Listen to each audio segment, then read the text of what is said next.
This is RGBA, Colorful Tech News and Reviews. My name is Alexandre Vallière-Lagacé, and I'm joined by my co-host, Thierry Ménard.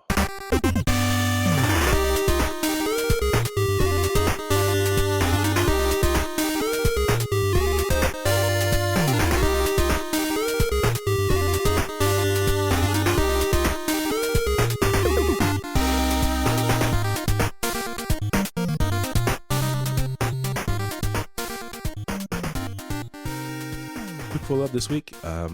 Two Kickstarter projects that we were following from previous episodes have now been successfully funded. The first one is Twitterific for Mac, which was aiming to get, I think it was 50,000 at first, and they had 75, and then they had a stretch goal for 100, which at the time was still far from being like a success. But as I was expecting in the last couple of days, before the end of the campaign, that's when Kickstarter sends a bunch of emails to people who said, remind me later, or even just like, hey, the project is almost done in a couple of days. Do you want to like back it up? And even the project owner can also send emails before the end. And they finally managed to get $108,000. So they got their stretch goal. So like you explained last show, basically this will be a full featured Twitterific for Mac. So this will happen probably. They say delivery in August, so yeah, they're going to spend the summer on it. So cool little project that is pre-financed, so that's always good for a company. Yeah, looking forward to see the result of this. You backed it, so we're going to have updates. Yep, I backed it for $30. So beta version of Twitterific for Mac, registered copy of iPulse 3 for Mac, packet of Icon Factory and Twitterific Phoenix stickers, and final retail version of Twitterific for Mac. I think they plan on shipping in August, right? Yeah, that's what it says here. Yeah, exactly. So, yeah, it's a pretty cool thing. So, looking forward for that. And the second project that we discussed was the little wooden remote, the Turn Touch by Samuel Clay. This one also was successfully funded with $57,000. I'm not remembering how much he wanted at first. I think it was something like 30 or 35,000. 25. 35, okay. No, so 20. He got the stretch goal. 25. Okay, so he got the stretch goal for IFTTT, but he did not reach the HomeKit support for 75,000. So maybe if this product sells well once it's released to the public, maybe he will put more time on it and offer HomeKit. But for now, it's not in the plan, I guess. Yeah, and going for the news, what's the first news we have on the show notes? So same question as last week. Where the hell is my Apple event? Exactly. Where is it? Still no more. Still no news. No official words. No invites were sent yet as of Sunday, March 19th. So I think there was two like rumors this week about it being released last week and being the event being next week, but it didn't happen. Yeah, there was supply chain rumors that said that it was supposed to be released last week, and then this past week, another supply chain rumor said that it's going to be next week. So, will we see like a revamped iPad Pro and iPads with no event whatsoever? That's like maybe, because 10.3 has no new features that we know of. Nothing visually major, nothing that you can brag about on a slide or two. There's probably lots of enhancement in the behind the curtains, as we used to say, and maybe there's also security fixes, but there's nothing apparent that you can easily market in campaigns and stuff like that. So we might get like just like a sad year of iPad refresh that are new hardware, but nothing that we did not know of. Like maybe take, I don't know, like the Baby Pro display and put it everywhere. Maybe pump up a new CPU with more performance, but just the stuff we know already. Yeah. And we're also getting up there in beta version, so I'm guessing it's close to release. Most probably. So I don't know. We might see that could happen. It did in the past. There were some iPad releases, if I remember correctly, that were not like big events. So, but did Apple ever invite journalists in the same week that they put out the event? I don't think so. No, it's usually at least a week before, right? Yeah. Because many of them have to book flights and hotels and stuff like that. So if they do like an event, let's say on Thursday, they cannot send the invites on Monday. So Unless people got the invites and they're flying in. But then we'd see Renee Ritchie with posts on Twitter and everything about flying to San Francisco. yeah, you'll to SFO and stuff like that. Yeah. That's how we know. Yeah, exactly. But I think maybe they don't release it officially, and then people fly out before. No, like people that have to fly out, journalists and whatever, they get the notice before the general public. So maybe they can release. Maybe they called everybody last week. It's going to be released on Monday. That they have an event on Thursday or something. Yeah, maybe anything can go on. If it's a small event, there's no like need to put out the big invites to the thousands of journalists. It's only like close people to Apple News that are Friends been of the covering family. this. Yeah, exactly. Friends of the family that have been covering these events for many years. So yeah, like you say, it can be that, but still there would have been some leak, something at least, like a screenshot or a snapshot of somebody else's like invite or whatever, you know. So And now people are saying they might be waiting to do it at the Apple Park, the new campus that opens in April, I think, officially. that can also be it. There's no rush for putting up new iPads right now. I think that the latest they can go is June because of education purchases that are happening, I think, in June and July. Right. For September. So if they can release anything in April, then it should be probably fine for everyone. So it's even before the summer, before people are usually going on vacation, and that's when you usually want to bring your new devices. So yeah, it makes sense. So I hope it's soon, and I hope they update the Mac because I'm looking to buy one, and I'd like to buy like a freshly updated one. yeah, no, that would be the best, especially new CPUs and everything, and maybe an option with 32 gigs of RAMs. So like put the Pro back into the Mac Pro, you know. And yeah, talking about Mac Pro, there was a question asked by one of the co-hosts of ATP this week. Will we still have the same trash can Mac Pro untouched January 1st of next year? It was the bet was set. Yeah. So do you think it's going to happen, or it's going to be updated before then? I think they're not touching the cylinder thing anymore. They might release a new one and call it the Mac Pro, but I don't think they're touching the cylinder Mac Pro ever again. I think it's done. Yeah.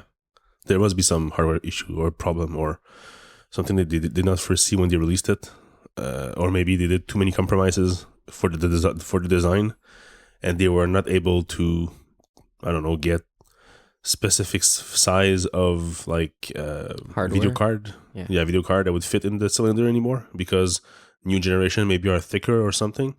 So I'm pretty sure it's a physical thing, because it makes no sense that this like design could not be updated by Apple. It's custom boards, it's custom everything.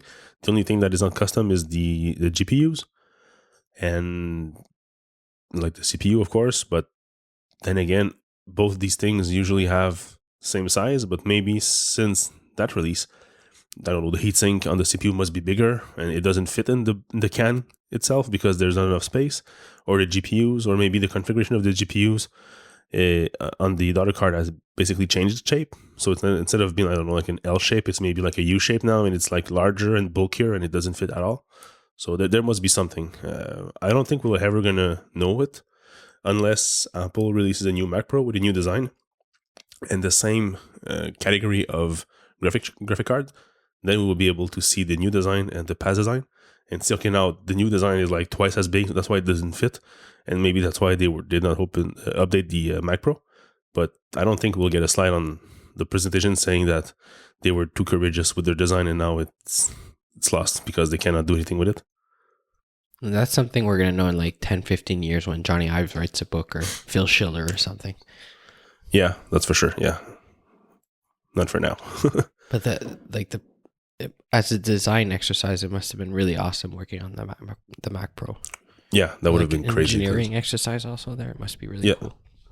Yeah, man, everything, even from down to the website. You remember, it's the first website that when you scrolled, you not only had like there were the iPod Touch pages before that were basically when you were scrolling down the page, iPods with like appear from the sides and stuff like that and like move around the page.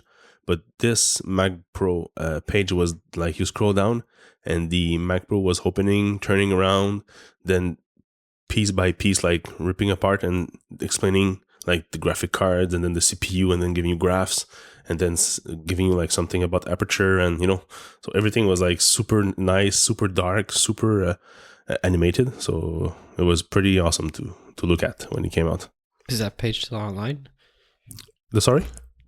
Is that page still online? Oh, yes, it is. Yeah. Of course. Maybe they just removed the aperture mention and graph, but that's the only thing that probably changed since that time. Oh yeah, I didn't remember this. Yeah, it's all custom code. I looked at it when it came out, and there was not any like third-party library, so they basically coded that by hand.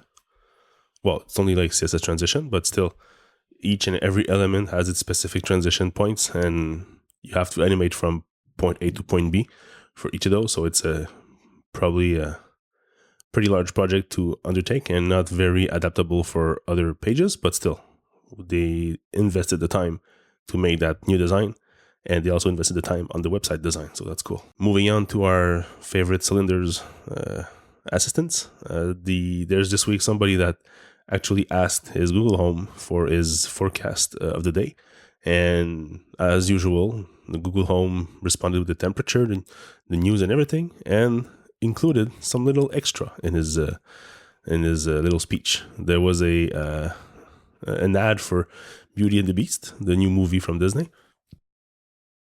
So basically, the cylinder basically just said like, "Hey, by the way, there's this movie coming up. There's this whatever." I think there was like a service or something else, or they talked about show times and you can book a ticket or something. Yeah, that's it. Yeah, that's it. You can book a ticket for the theater and everything. So that was like included into the day forecast. So Google Home now has Google Ads in it. Of course, because Google is an ad agency. Yep, exactly. Biggest ad company in the world. Exactly. By far. Oh, yes. So I think it was just a matter of time, but I wasn't expecting it right now. And I didn't really think about it like, oh, they're going to start pushing ads through Google Home and Google Assistant, but there we got it. Yeah, I figured that usually if stuff is free, there's usually ads and you're the product, as they say. You're the product. But this time you purchased that cylinder. So theoretically, Google made its money already with you. So, but of course, they can always make more money. So why not just go full on with those ads?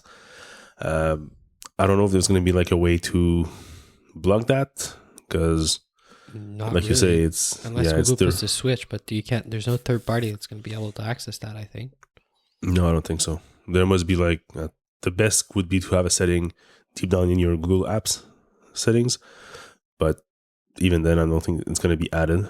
So it's a pain because you actually like paid a lot of money for that cylinder, and you're thinking that this is like the done deal, but no, it's going to change over time and not in a way that is fun, because nobody wants ads. And especially like, I don't know, okay, this guy had little kids running in the background, so I don't know, maybe his profile says that he has kids, so they show these kinds of ads. But the weird thing is that this cylinder still does not know who you are, and basically, like any other cylinders, they just like are there for the home. So if the kid listens to that and say, yes, book me tickets for next Friday, and the kid books tickets for the theater and everything, so no, it opens the door to much bigger problems. So yeah, not really sure I love the idea. And same thing for Amazon. They're going to be able to start pushing stuff. Oh, they will. It's sure that they're going to start to do that for sure. Yeah, because they're already starting to push. Like you get, you get a better discount or like a better rate if you order through Amazon Echo. Yep. Yeah, kind of like Prime. Yeah. If you were to buy Nintendo Switch games before release, you were saving $16 Canadian for that.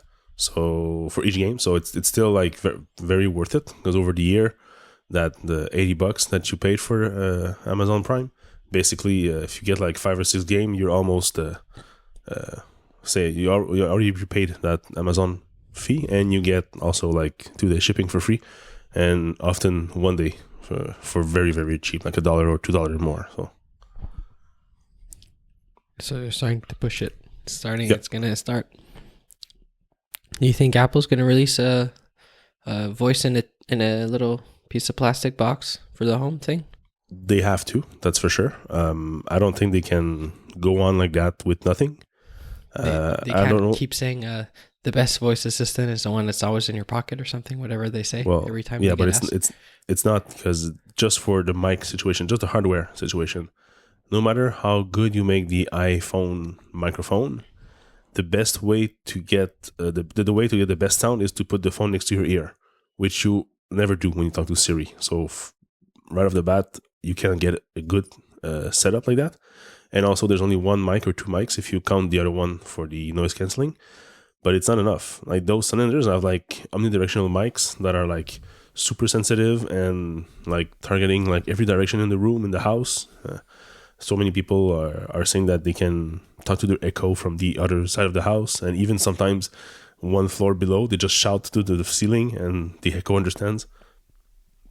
So Apple really needs to do something with that. The Apple TV is not the right device for that, because it's usually hidden in your TV cabinet, so you don't see it. It's probably like shielded by wooden or glass panels or metal panels or whatever, so you don't get a good pickup of sound in the room. So they really have to get their together and put out like a cylinder or rectangular shape. I don't know, whatever shape they want to do it. Maybe a mini Mac Pro, that would be perfect. Yeah, just take the same format and make it smaller. Exactly, thinner, yeah. Like the Alexa is there. Exactly, but keep it like in metal shape like that. Yeah, it'd be nice. And $300. Yeah, that would be, yeah, of course.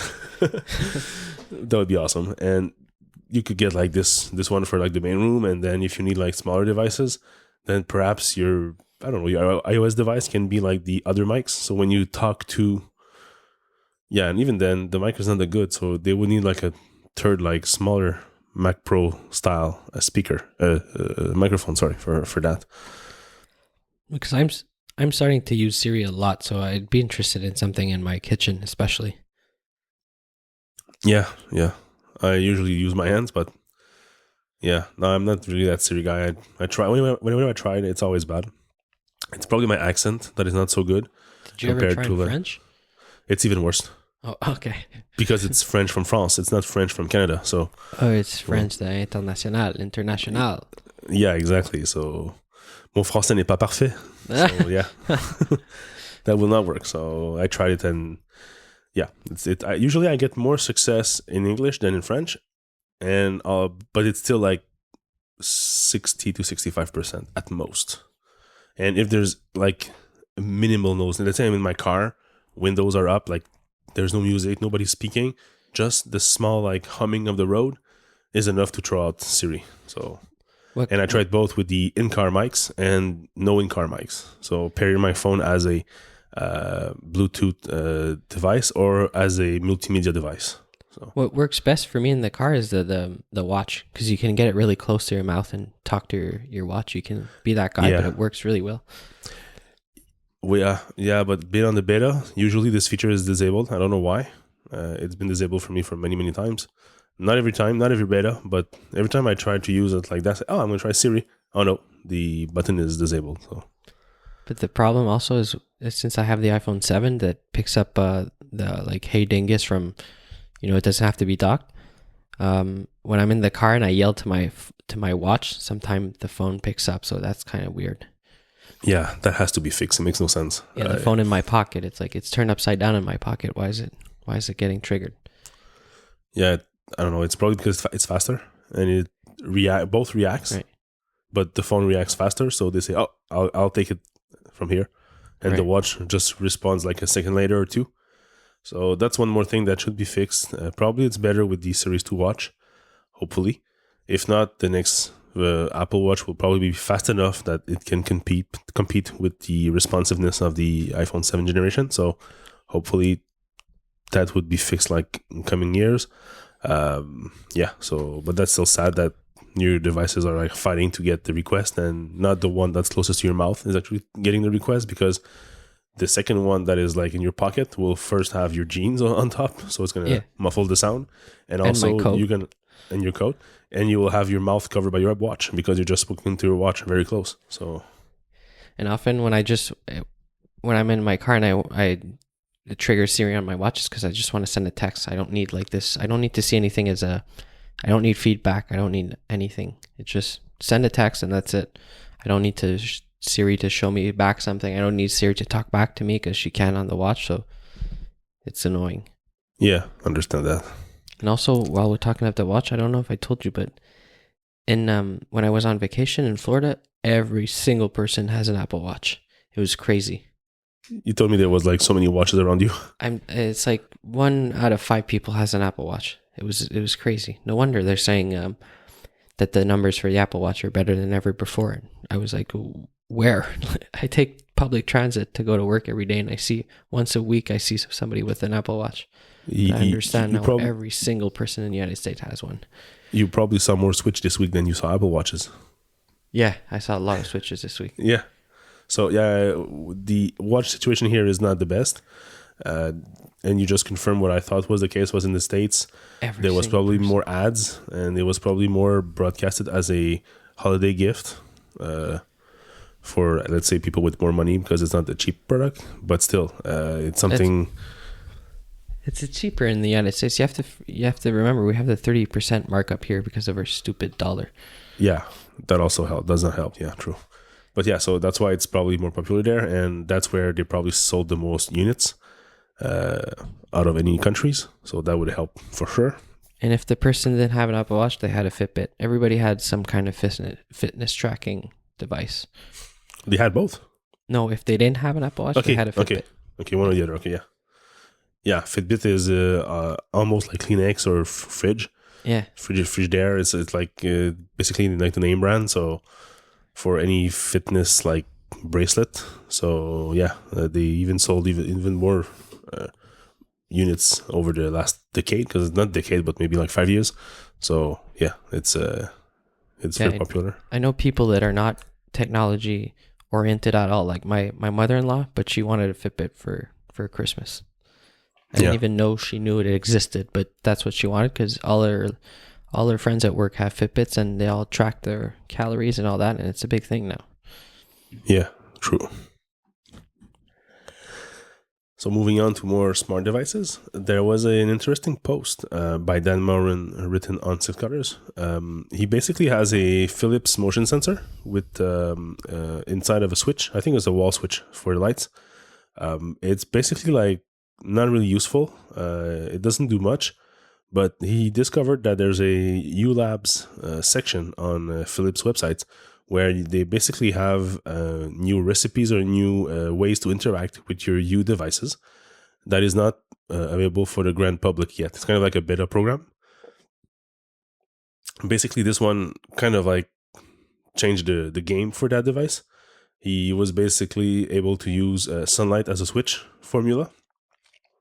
So by detecting the sensor that detects a movement can also detect the sunlight the illumination in the room. So you can now use this switch as a way to trigger your lamps, let's say when the illumination level goes down at night, which is not available in the regular app. So I didn't know that the ULabs was a thing because I don't have any U devices. But that's a good idea. That's a way to try new things, try to see what sticks and what does not. So I'm hoping that other manufacturers like Belkin will start to do something like that, because that's pretty nice. Adding an extra sensor in your little device, or using that sensor in a different way, because sometimes one sensor can do two things, is a very smart idea. And if you're not sure if it's going to make your device too complicated or whatever, you can always try this. Kind of a lab section and use it to do a test bed of your new features and see if they are ready for prime time or not. So props to Philips for that idea. It's pretty nice. I'm shopping for a house right now, and like one of my main criteria is if they have a central heating system, because I just want an Ecobee thing or like a Google the Nest thing. Yeah, I'm getting pretty excited about this whole home automation, and home automation's been around for a while, but like the accessible for us geeks home automation, not the $200,000, $300,000, $400,000 things that you have to get installed by this professional. Yeah. I'm an homeowner for many years, and I'm just not hoping for, but I'm just thinking that my water heater will eventually fail. And it will need to be replaced. So I looked into that same thing like as you, like, is there a smart way to monitor that? Because like for us North Americans, a water heater is usually a big tank with elements in there, and that they pump out like heat, and they heat your water, and they keep it hot all day, all night, even though you only barely use it in the morning and mostly at night for the showers, or vice versa. But the rest of the day, like the other 18 hours of the day, you don't use it, but it still keeps your water high. Your water temperature high. So that's like a big loss of energy. So I was wondering if there was a way to maybe like have it like on a schedule or something. And there is. There's a couple of models that are actually smart now, and they're connected. So they have like a little touch screen on them. So I guess you can program them directly on the water heater. And they also have an app for that. So you can set schedules, or you can almost like say, okay, start the water heater now, and then maybe wait 15 minutes and then take your shower and you'll get hot water. So the idea behind this was just thinking that what is the best way to change this device that is like old ancient to something else. So I thought of a on-demand water heater, which is basically the same kind of water heater you have in Europe, which are usually powered by gas, and they heat the water as it goes through. And they have like similar things here with electricity, but you need like a high amperage and high voltage line there, so which I don't have in that room, so it would be a pain to install, and also about 5 times the price. But it would like lower by 80% my energy consumption. So that's when I looked at like alternative into a water tank, and that's when I found that they are programmable. And because of that, you get almost the same benefits of that on-demand water heating, because you can schedule you can set a schedule. You can schedule a schedule. Exactly, schedule a schedule, and use that to heat your water in the best way possible. So that's good things. And yeah. How much more expensive is it? Not much. I think like a good water heater is about $300, and these are $550. So I thought water heaters were like $800. No. No, not really. Not anymore. Okay. Because they're pretty dumb device, you know. It's a big tank with elements. Yeah, but it depends also on the size, because we got a 60-gallon here because we have a big house. But usually 40 gallons is about the price I told you. I'm guessing the 60 gallons is probably a bit more expensive, but not that much. But if you get into the 80 gallons, which are non-standard, then the price skyrocket because they don't produce as many. So yeah, so that's cool. For the device, yeah, I do have a central heating and central air conditioning system, but I don't have any smart thermostat.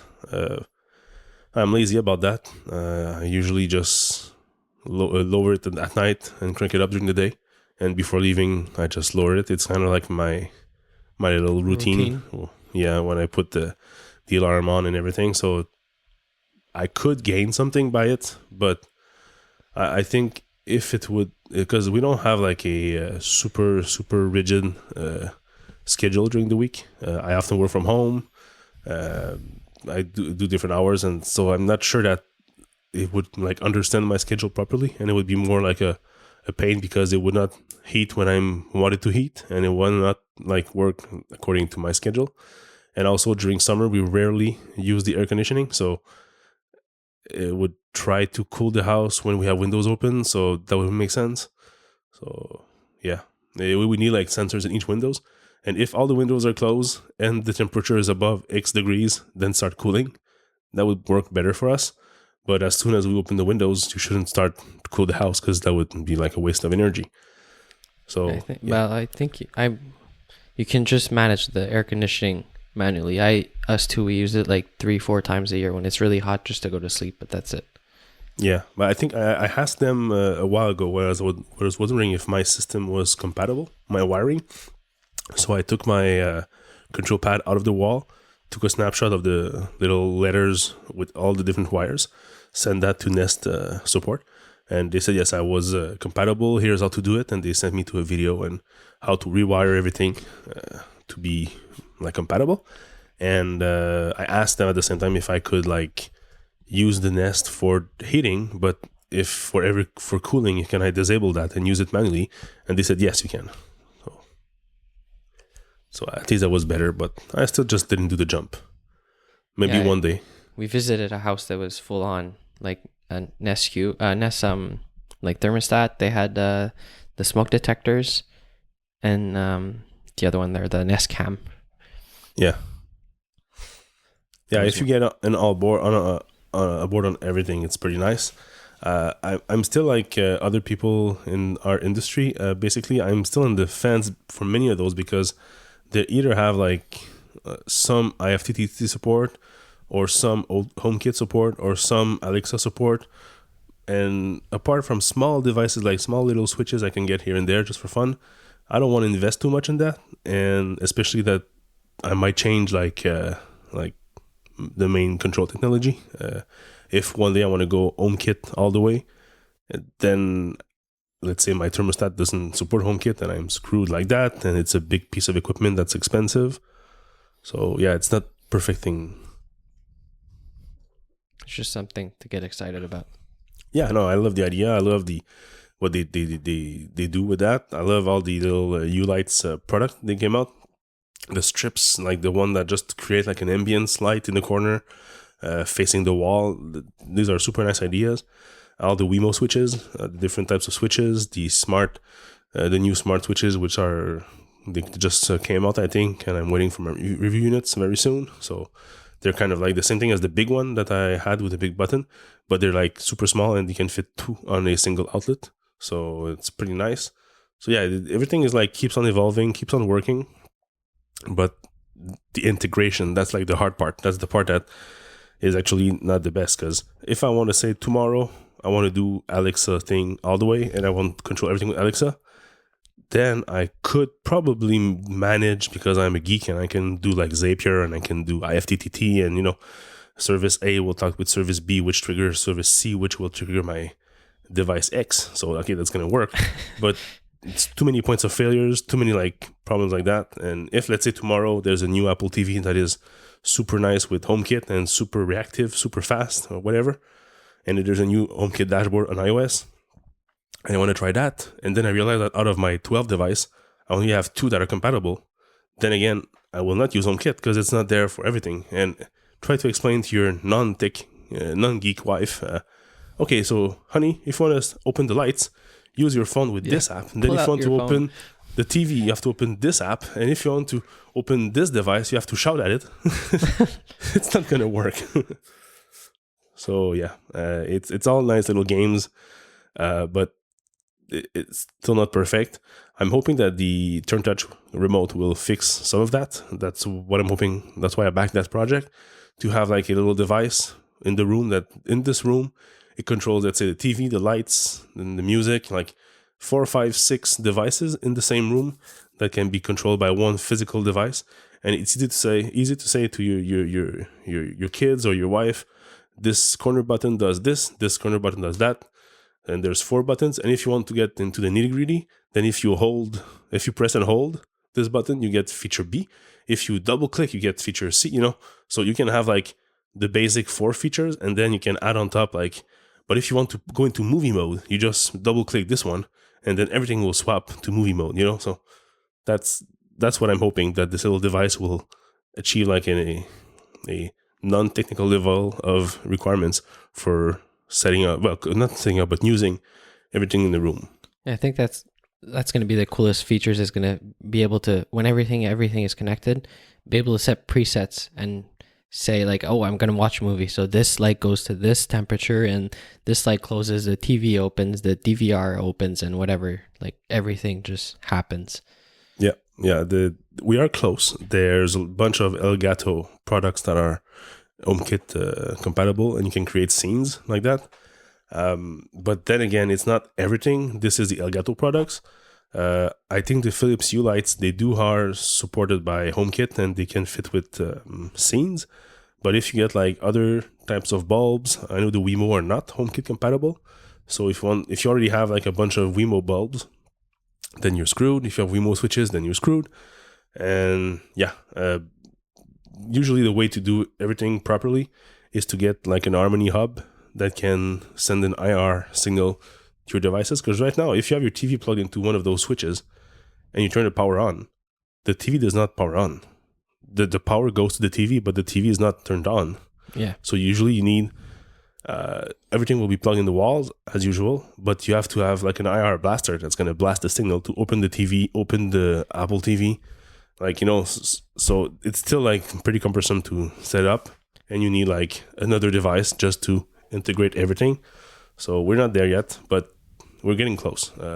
Right now you can manage if you're pretty nerdy and you can just get into the automation stuff and web services and everything. But maybe like in a year or two, we will reach a point where it will be like accessible for everybody. And also governments are getting behind all this and giving like not promotions but subsidiaries, yeah.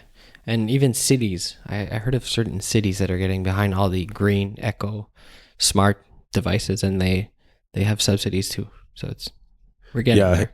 Here in Quebec, we have Hydro-Quebec, which is our electricity provider, the only one, which is a government-owned company. It's a state thing. Yeah, so they have been on the forefront of that for a long time, because for us, for generating electricity, it's pretty cheap. So when we're selling it to the US folks, we can sell it like 4 times the price that we sell it to our own citizen. So it's better for them that any excess electricity we have can be increased and sold to the US. So what they've been doing for the last like 20 years is, if you have like an old fridge that is like more than 10 years old, they're going to give you $100 and come pick it up, just to encourage you to buy a new one that is going to use probably like half or a third of the energy. And if so many people can do that, they can have like more bandwidth in terms of power and sell the excess to the US. So they've been doing that for fridges. They even started to do that for cars. I don't know why, but there's also a program for that. If your car is older than whatever X number of years, you're gonna get like a free pickup to get it to the compactor and get some money. Yeah, what do you call that? Like the scrapyard? Scrapyard, whatever. So yeah, they can have that. And there's also bulbs. Not long ago, there was the CFL bulbs that had like I think it was like $50 off if you get like 10 bulbs or something. Yeah, I used to work in a hardware store. People go crazy over those. Yeah. So that's pretty nice. Now it's the LEDs. So yeah, it's getting better and better. At first, it was only when you were getting those installed by electricians, which by itself is more expensive and would actually offset all the rebates you would get. But nowadays, it's just the bill is enough. So the invoice, when you go to the store and you just like take a screenshot and send it to them, and you'll get your refund on your next bill or whatever. So it's getting better, and they are in the forefront of that. So they're pretty good with that. But it's gonna just keep on going. And imagine one day if they ever introduce, like they have in Europe, the nighttime and daytime tariff for the electricity. Yeah, I thought we had that here. You just ruined my whole thing last week or the week before. I know, yeah, we don't have that. It's a fixed price for the number of kilowatts that you consume, but there's no like such thing as scheduling. Yeah, it's the same price any time of the day. Okay, because I always start my like washer at night and everything because I thought it was cheaper, but then he told me like, "What are you doing, idiot? It's the same price." It's the same price. I had to. I was not sure either because I don't follow these things. I know that every year this government-owned company is asking the government to increase the fees, and the government always tries to like temper with the numbers and do increase, but not too much, so they don't get the population too crazy about that. But I have not been following that for many years, so. It could have been introduced and I would have missed it, but I just wanted to be sure. So I looked at the page about the price, and yeah, we don't have that yet. So, but eventually it should probably come, because right now there are peaks at like 7 a.m. and 7 p.m. So that's when there's the most energy consumed, and that sometimes when we have like super cold winters, they actually like go on TV and say, please try to move away from those hours your consumption so that the grid is not going to be like overcharged.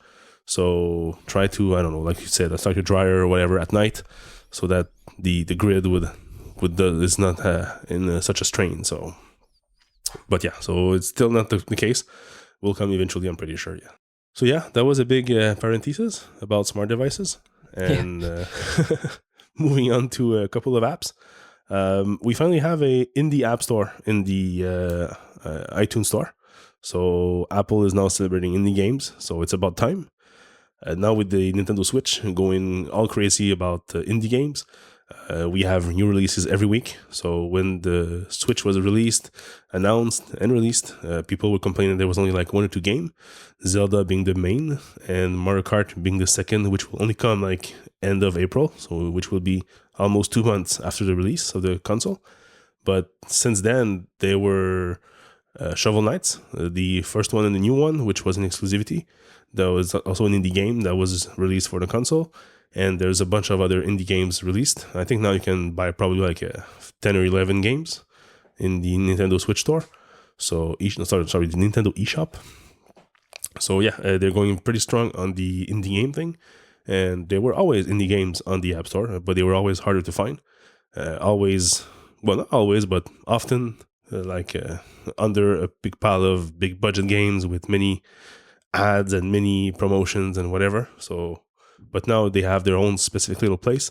So if you want to if you want to promote and help the little guys, then you have a section you can go and you can see the brand new games and games that are also for 99 cents for a limited time. So it's pretty nice. They should do this for all indie apps, but it's harder to manage, I guess. Yeah, well, it's curating, so it's possible that they can do it, but they would still need to have people that can like pick and choose whichever is considered indie app. And also, there's probably less indie games of high quality than there are indie apps of high quality, because like for an app to be in high quality, it just has to be good looking, use the standard stuff or pretty nice custom stuff, and like serve a purpose that is clear and defined. But a game, you can have like crappy, ugly games that are indie, but they're just like too ugly to promote, and that's easy to find.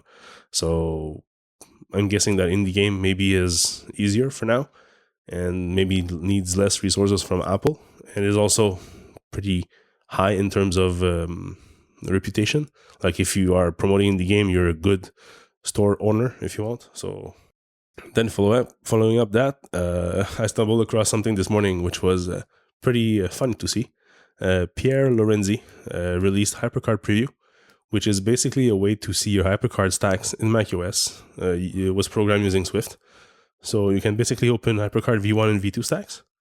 And it uses also the bitmap fonts like the old days. So it really looks like your old HyperCard that you were doing like 20 years ago. I remember I did in my very first and only computer course on a Mac. I did a little RPG adventure game using HyperCard. So it was basically like a screen-by-screen a la Final Fantasy game where you were roaming around, finding tools, finding a little puzzle that you had to resolve. And I have to find this game again. I'm sure that I probably have it somewhere on my NAS. I dumped all my diskettes over there a while back, so I'll try to find it and reopen it and bring back some memories from my high school. So that would be fun. Did you do any HyperCard in the past or never? No. I'm not 50. You're not 50. No, what year was HyperCard? I've heard of it a lot. I don't even know what it is. 80s to 90, 97, 2000, I guess, something like that. Was it actual cards? No. Mm-hmm. Yeah. Yeah, stack of cards, and each card would kind of like be like a punch cards. Not just punch card. It's not physical cards. It's really like on the screen. You have like a stack of cards, and you can have buttons with go-tos to move around from card to card, and you would have controls that were pre-designed, like your UI elements you have on iOS right now. You can put a UI button there, UI time picker, or date picker, or whatever, and you can create your own forms. You can create your own data and have your little Excel sheets in there, and you can have like different screens, and each of those would have their own sets of rules, and they can interact with each other. So in my case, what we usually do in the school curriculum was only like basic navigation and like kind of like do like a PowerPoint type of presentation using HyperCard. Transitions. transition and stuff like that. And then the lab we had to do was actually do a little game, which could be anything. It was pretty open. But for me, seeing all those tags, it kind of remembered me the old Zelda games and Final Fantasy games, which were basically like screen by screen, which is what I did. So you were going around the school, going to different rooms and fighting some bad guys, and then there was eventually like an end game, and then there was also a hidden end game, which was a special bad guy, which was one of my classmates, which I didn't like. So that's not nice. Yeah, I know that was awful, but I was a kid and I was stupid. So what do you want? So it was kind of like bringing like something from the physical world into the computer world that was easy to understand and to conceptualize for non-programmer. And as a first programming language or first involvement into programming, that's pretty nice.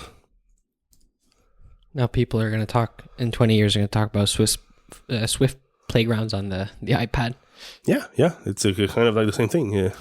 So that's it for HyperCard. The links will be in the show notes. And then this week, 2 little news about the Netflix app. 3 news. The first one was that Netflix now has a skip intro button. So if you ever have been to watch like a TV series and you always have to scroll to skip the intro and go on to like the part that's really starts the episode, now there's going to be a skip intro button right next to the time remaining of the UI. So you can just click that. Especially all the Netflix original shows, they have a lot of intros. Like if I think about House of Cards, the thing is super long. Yeah. Same thing for Narcos. The intro is really long. Yeah, I really crave the days of Lost, which was basically just the wow with the lost word, like doing a transition, and that's it. Like 8 seconds, and it was done. So I was not even skipping it. So Netflix does a second thing this week, new updates that they don't provide any 5-star reviews because it basically is useless. People often give 1 or 5, and they are rarely giving it like 2, 3, or 4. So the thumbs up, thumbs down feature is much better. That's what YouTube did in 2009. And they basically just realized that this is the way to go. So they're now moving on to the up-down thumb feature instead on Netflix, if you ever want to rate whatever you're watching. So that's cool. And the last one. That's my cue. That's your cue. So they're gonna be optimizing shows, Netflix original shows, to play on mobile devices. So I think they're gonna play with the colors and play maybe with the cropping and whatever of the TV shows. Yeah, per devices. I'm guessing that's also going to mean that if you have like a high gamut screen, you might get like a better image quality. Yeah, HDR or something like that. That your screen device can use, and probably bigger file size for that.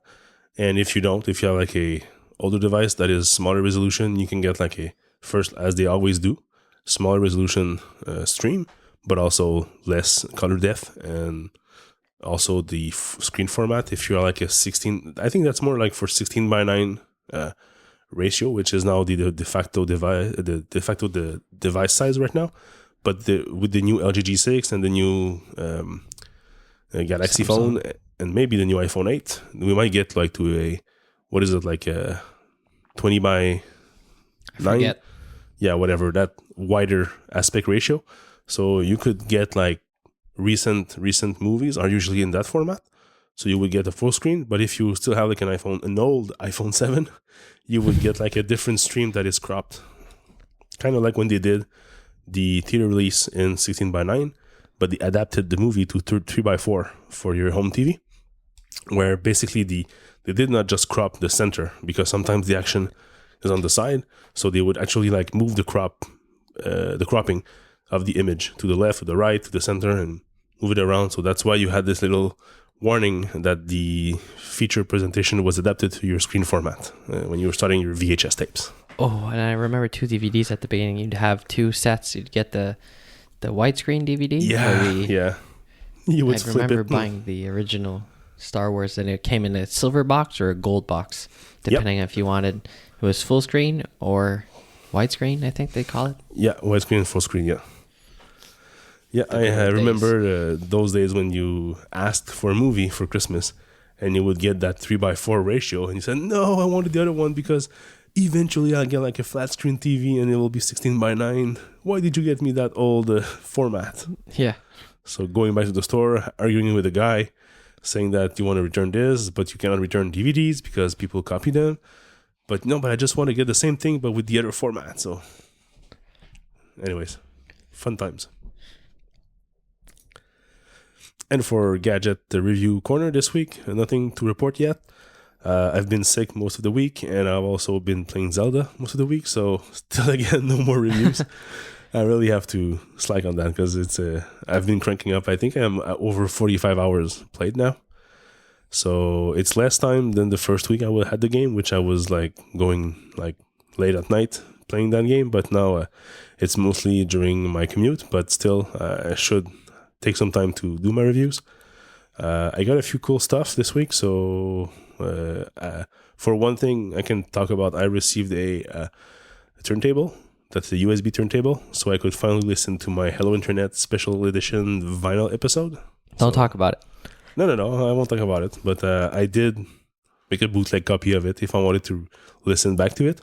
And I kept all the scratch and pop and sounds and everything. So that it feels like vinyl in my ears, even though it's digital now. So, did you listen to it? Yep, I listened to it once with earphones directly plugged into the turntable, and also a few minutes using the digital version. So, and I don't see a difference. Seriously, it's the same thing for me.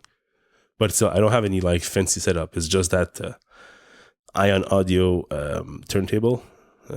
Which has built-in speakers, which are kind of crappy. So I plugged in my headphones. But like, if you wanted to do it the right way, you should use RCA cable to some kind of amplifier with tubes. To some kind of like big setup there. Yeah, with tubes and everything, and then you plug your headphones into this, which I don't have. So yeah, forget it. It's just 3.5mm jack, plug into my phone, my headphones, and that's it. Listen to it. So it was fun. You should do a meetup in your basement for all Hello Internet listeners in Montreal. What did they call maybe those? Brady's gonna show up. Yeah, but if at least he had something to do here, like a computer file at the University of Montreal or something, yes. Yeah. But I don't think it's gonna happen for sure. Yeah. No, but it's fun. It's fun. It's I've always been around vinyl because my dad is a musician for fun and is a big music fan, so he always had those lying around. Even when I had my very first CD players, I had those old magnetic tapes thing, those big bulky thing that are as big as a 27-inch screen that you have on your desk. You place like a tape on the left, and then you take the tape itself and you go it through like all the little knobs and turns and everything and attach it to the second part, and then you flick a switch and then the whole thing turned. No, I have no idea what that is. Like those old computers in movies where they have magnetic tape, which are actually like how do you say, like bobine de fil, like those big round tape thing holders. Anyways, nope. I barely saw cassette tapes. You're not talking to the right person. So yeah, that's what I had. So my dad had a couple of albums recorded in that format that were actually bootlegged from either vinyls or just like basic magnetic tape bootleg from live shows. I even had a Deep Purple show from Japan that was never released on albums, which I had in that format, and also had like Pink Floyd's albums and stuff. And I would basically put the tape, pipe the little tape around that little reader to the other side, and then use a little unpowered speaker I had lying around, plugged in those, so the volume was not too loud, but it was just enough to be okay from a computer desk. So while I was coding my C programs on MS-DOS 6.22, and I had this playing my music, so I was like in retro heaven. I think it's like tape reels, they call them. Tape reels, yeah, that's it, yeah. It was not that model I had, but it was very similar to this one. It was a bit like more modern, but yeah, it was pretty fun because you actually had control to the whole thing, And when you were starting this to listen to the whole thing. You were not like skipping ahead to that track 7 and just listen to that one song you like. You had to listen to the whole thing because there was no way for you to actually like fast forward or back or reverse to the exact place you want to go. So that was pretty fun. There's no chapters? No chapters, man. What about smart speed? Nothing. Well, you can change the speed if you want. So it wasn't smart though. It was just like going around faster. Yeah, the good old days. And yeah, so just one thing I wanted to mention. The great folks at Colorware, they actually announced a liver exchange program where you can give your liver in exchange for an iPhone 7 with the classic Mac colors. So it's basically a $1,900 phone. So instead of paying, what is it in the US? Maybe like $600 or $500 for the iPhone 7? I think it starts at $649. Yeah, $649. So you basically like shell out $1,200 more to get that 1 out of 25. Yeah, they have 25. Out. Yeah, it's probably sold out already. So they have 25 serialized number, and then the rest will be unserialized. But still, it's a classic Mac look until you get the classic Apple 6 colors, logo. A beige background with some lines on the sides. So it looks like an classic Mac, but it's an iPhone, and it's expensive. So yeah, that's a cute little device, but so expensive. So that's it for this week. This was RGBA number 43. You can find the show notes at rgba.fm/43. You can follow the show at _RGBAfm on Twitter. And you can follow us. I'm VALLIERES. And I'm TYLERMENARD. Have a nice week.